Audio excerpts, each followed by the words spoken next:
لیکن اس سے جو چند نتیجے نکلتے ہیں وہ نوٹ کرنے ضروری ہیں۔ خطبے میں مخاطب اور مخاطب کے مابین ایک ریپور ضروری ہے۔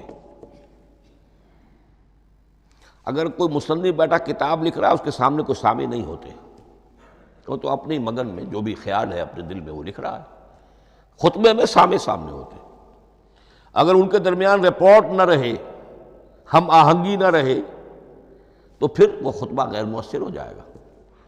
لوگ جو ہیں ان کو اونگ آنے لگے گی، وہ متوجہ ہی نہیں رہیں گے۔ تو ایک رپورٹ مخاطب اور مخاطب ان کے درمیان۔ دوسرے یہ کہ خطبہ کا ایک وصف لازمی یہ ہوتا ہے کہ ایک واقعاتی پس منظر ہوتا ہے پیچھے موجود۔ اب کوئی شخص ہے سیاسی تقریر کر رہا ہے، ایک خاص پس منظر موجود ہے، اس میں وہ ان چیزوں کی طرف حوالے دیتا چلا جائے گا، صرف کوئی تفصیلات بیان نہیں کرے گا، اس لیے کہ وہ لوگوں کو معلوم ہے آج کے دور کا ایک واقعہ ہے، لوگوں کے علم میں ہے۔ لیکن کتاب میں آپ لکھیں گے تو پھر وہ پورا واقعہ بھی بیان کرنا پڑے گا آپ کو کہ یہ کب ہوا، کیسے ہوا، جس کا میں حوالہ دے رہا ہوں۔ لیکن خطبے کے اندر پس منظر جو ہے وہ موجود ہے، اور اس کے حوالے سے صرف جو اشارات اس کی طرف ہو جائیں گے۔ نمبر 3 یہ ہے کہ خطبے میں تحویل خطاب بہت ہوتا ہے۔ تحویل خطاب سے کیا مراد ہے؟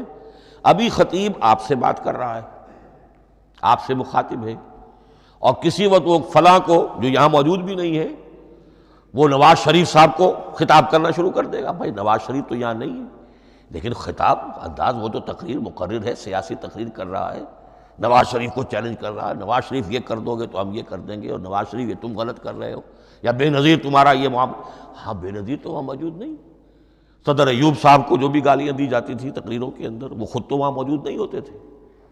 تو اس میں تحویل خطاب نوٹ کرنا پڑتا ہے، ابھی کس سے بات ہو رہی تھی، ابھی کس سے بات ہو رہی ہے۔ قرآن مجید میں آپ دیکھیں گے ایک آیت میں حضور سے خطاب ہے، اگلی آیت میں کفار سے خطاب ہے، اس سے اگلی آیت میں اہل ایمان سے خطاب ہے۔ تو تحویل خطاب جو ہوتا ہے اس کے حوالے سے نوٹ کرنا پڑتا ہے کہ اس وقت اس آیت کا جو رخ ہے کدھر ہے، اس میں کس کو خطاب کیا جا رہا ہے۔ چوتھی بات یہ ہے کہ خطبے میں صرف عقل سے اپیل نہیں کی جاتی، جذبات سے بھی اپیل ہوتی ہے۔ اسی لیے خطابی انداز کہلاتا ہے، خطابی انداز میں لوگوں کے جذبات سے بھی اپیل کی جاتی ہے۔ جبکہ آپ ایک مقالہ لکھ رہے ہوں گے، اس میں جذبات کی بات نہیں آئے گی، ٹھنڈی ٹھنڈی عقلی باتیں، منطقی باتیں، دلیل صغرا کبرا جوڑیے، نتیجہ نکالیے، وہ لوگوں کے سامنے رکھیے، تصنیف ہے۔ لیکن خطبے کے اندر صرف عقل نہیں، جذبات سے بھی اپیل ہوتی ہے۔ اب یہ سارے اوصاف میں جو بیان کر رہا ہوں یہ سب قرآن مجید میں بتمام و کمال بدرجہ اتم موجود ہیں۔ اور آخری بات یہ کہ خطبے میں، اور یہ کہ یہ چیز مشترک ہے غزل میں بھی اور قصیدے میں بھی اور خطبے میں بھی، اس کا اول و آخر بہت جامع اور مؤثر ہونا چاہیے۔ اسی لیے مطلع مقطع یہ خاص طور پر ہوتے ہیں نا۔ مقطع میں آپ پڑھی ہے سکون گسترانہ بات، جس غزل کا مطلع جاندار ہے اس کو آدمی پڑھے گا، اور اگر وہ مطلع پھسپھسا ہے وہ باقی نظم پڑھے گا ہی نہیں، چاہے آگے اس کے اندر بڑا عمدہ شعر بھی ہو وہ نہیں پڑھے گا۔ مطلع ہی جو ہے بے جان ہے، پھسپھسا ہے۔ پھر مقطع آخری جو شعر ہو، تو قصیدے میں بھی یہ ہے اور خطبے میں بھی یہ ہے۔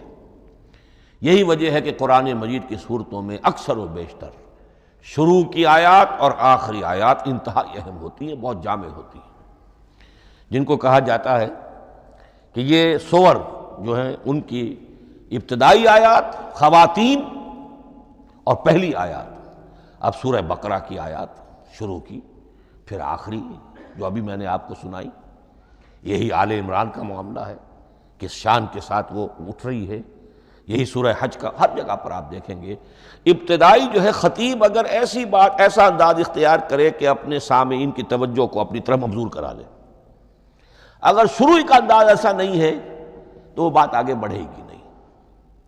آخری بات یہ کہ خطبے میں ہمیشہ یہ ہوگا کہ ایک مین سپیکر جو ہے اس کی ایک بات سامنے ہے کہ میں نے یہ بات اپنے سامعین کے ذہن میں بٹھانی ہے، لیکن دائیں بائیں کی باتیں کرے گا، کوئی قصہ بھی سنائے گا، کوئی شعر پڑھے گا، کوئی اور کوئی لطیفہ بھی سنائے گا، ہمارے ہاں کے جو بہترین خطیب جو ہوتے تھے وہ احراری حضرات جو ہے بہترین خطیب ہوتے تھے، اور آپ نے سنا مولانا عطاء اللہ شاہ بخاری رحمۃ اللہ علیہ، ان کی تقریریں 6 گھنٹے تک لوگ سنتے تھے، وہ کبھی رلا بھی رہے ہیں کبھی ہنسا بھی رہے ہیں، عام آدمی تنقید بھی کرے گا کہ یہ کیا ادھر ادھر کی باتیں کر رہے ہیں، لیکن وہ پھر جب آخری تقریر ہوتی تھی تو جب تقریر ختم ہوتی تھی، جو بات وہ ذہن میں بٹھانا چاہتے تھے، دل میں اتارنا چاہتے تھے، وہ بیٹھ چکی ہوتی تھی، باقی یہ کہ ادھر ادھر کی چیزیں جو ہیں وہ آکسیلری چیزیں ہیں وہ رہتی ہیں۔